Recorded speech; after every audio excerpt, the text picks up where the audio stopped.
Welcome into this special edition of the preview of the NCAA Quarterfinals of Syracuse and Yale. I'm Darius Joshua, joined here by WAER Sports, Robert Bacaj. And Robert, Syracuse coming off a nice win, had to come back against Bryant last week, and Yale themselves had to come back, and a big part of that was their face-off guy, Dylan Levings, another guy that Syracuse has to face coming off their big matchup against the #1 guy in the nation. Yeah, but you look at how Yale fell back in that game. They're down 5-1 at the half in that game against Penn State last week. Really had to make a run in the second half, and that's because Dylan Levings was struggling from the X. He only went 7 for 20 in that game, well below his usual mark of 59%. So whereas you look at Kevin Massa, Bryant's face-off man, you didn't see any weaknesses in him. You see a little bit of kryptonite for Dylan Levings. He's definitely a little more manageable of a face-off guy for Syracuse today. Certainly something Syracuse will be happy about, not having to face the #1 guy in the nation. But they do have to face a very tough defense. Yale has the 7th-ranked defense in the nation, only allowing about 8 goals a game. But Syracuse is a team with a lot of offense. Do you think they'll be able to take advantage? Well, I think Syracuse is going to be,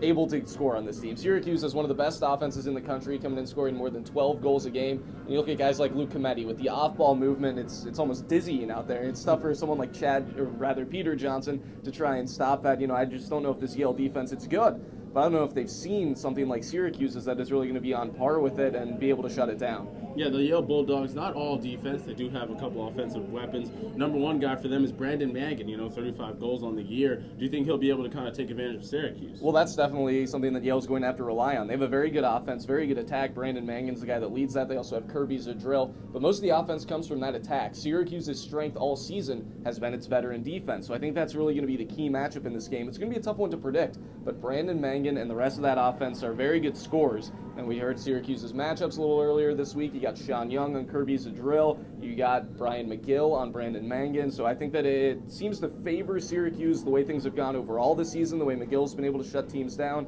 But if Yale can get some goals, that's really where this game's going to be decided, is in that matchup between Syracuse's defense and Yale's attack. Looks to be an exciting second-round quarterfinal matchup between Yale and Syracuse. Thank you, Robert, for joining us. You can follow all the action at CitrusTV Sports on Twitter for all the in-game updates, and also on Facebook for more in-game pictures and things of that nature as well. So Syracuse and Yale are set to take off later today. Thanks for watching.